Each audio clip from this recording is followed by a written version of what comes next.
Hey, it's looking like the Pittsburgh Steelers are in a two-team fight for a Pro Bowler that just came out on the market. If you've been paying attention, it just came out that the Philadelphia Eagles, fresh off their Super Bowl win, they're releasing six-time Pro Bowler cornerback Darius Slay.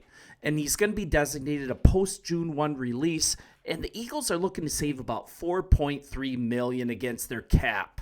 And then also we're looking at Darius Slay talking to the media about teams that he would like to play for. He wants to play for a contender, and those two teams that he's listed are Detroit and Pittsburgh. And we're looking at the Pittsburgh Steelers being the favorite to sign him. What's up, you guys? This is Sports Talk Steelers. This is a young channel, and I'm here to provide daily Pittsburgh Steelers news. Join us. Please hit the subscribe button. Would be a huge blessing. Grow this with us. So let's get to it here. And before that, let me know in the comments, who's your favorite Pittsburgh Steelers cornerback of all time? Let's get a little weird. Let's get a little creative. I'd absolutely love to chop this up in the comments with you. So I realize, though, a lot of this predicates what's going to happen in the draft and also whether the Steelers want to keep Dante Jackson. Had some back injuries last year. He missed a lot of time. I mean, we can talk about the draft, but I think the Steelers are better served to prioritize defensive tackle, defensive line over corner. And judging by the meetings that the Pittsburgh Steelers have had, the Steelers agree. Lots of defensive linemen in for team interviews during this combine. And we're looking at top 30 visits starting to be slated in for a little later in this offseason. And also, if you're a Steelers fan, you know this. The Steelers absolutely need a corner that they can pair with Joey Porter Jr. It's so cool that he's a legacy on this team. And word is that Darius Slay, he wants to play a couple more years. That the guy wants to be a Steeler. What do you guys think? Is this a nice little pickup for a team-friendly price? And you can't dismiss him as an old man. He still had a really nice year for the Eagles in this Super Bowl winning season, and let's kind of chop that up.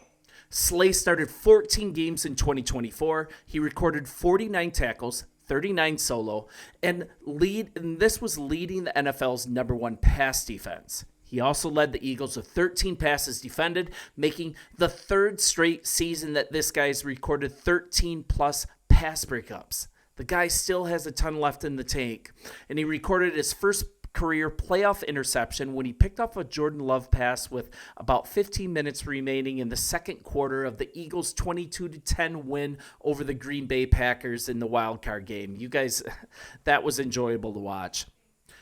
We're looking at him being a six-time Pro Bowl honoree, 2018, 2019, 2020, 22, 23, and 24. Named a first-team All-Pro by the Associated Press in 2017 as well. Like, he's got the pedigree. Named a team captain. And you're looking at both young guys in the secondary. Mitchell, Cooper DeJean, he really had a good Super Bowl, right?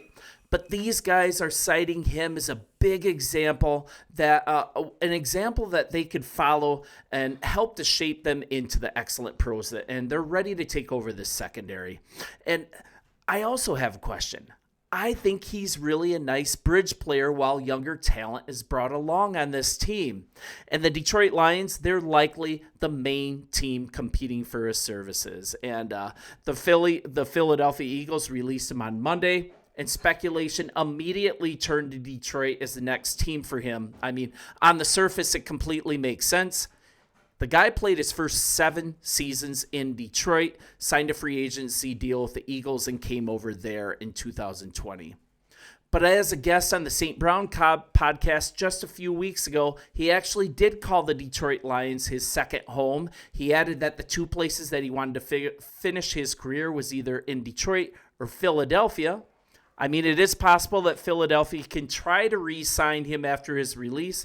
That rarely happens. I think they're enjoying the cap savings, but there's a prominent NFL insider that believes that the cornerback could have a completely different kind of reunion in Pittsburgh. And this is really interesting because our defensive coordinator is Terrell Austin.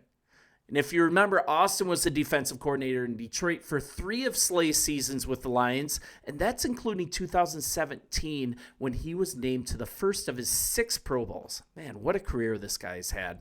And we're talking to Jonathan James, he's from CBS. He's their lead NFL reporter. He just posted what Slay had to say about where he wants to go, and it's kind of harkening back to on his podcast, A Big Play Slay, back in December, 2 months before he even won his ring. He really praised Mike Tomlin as being one of the best coaches in the NFL. And then he talked about some news about he almost got traded to the Steelers in 2023 before restructuring his deal with the Eagles. And this is significant. He said, I quote, TJ Watt texted me, Cam Hayward texted me, and they talked about me coming there. Before I ever got to make a decision, they signed Pete, that's Patrick Peterson. So they kind of chilled out for a minute, but I was almost a Pittsburgh Steeler. Word is out that he wants to come to Pittsburgh. He greatly respects head coach Mike Tomlin. Totally makes sense, and he could be a perfect bridge player for the Steelers as we develop some of this young talent on this squad. You guys let me know what you think. Is Darius Slay the perfect fit for the Pittsburgh Steelers right now? And if he's not, what do you guys think about Dante? What do you think about Dante? What do you think about Dante Johnson, your corner that you already have? Who would you like to see fill this spot? Hit the subscribe button. Would love to join this, grow this with you. I can't talk at the end. I'm sorry, guys. And I'll talk to you soon. See ya.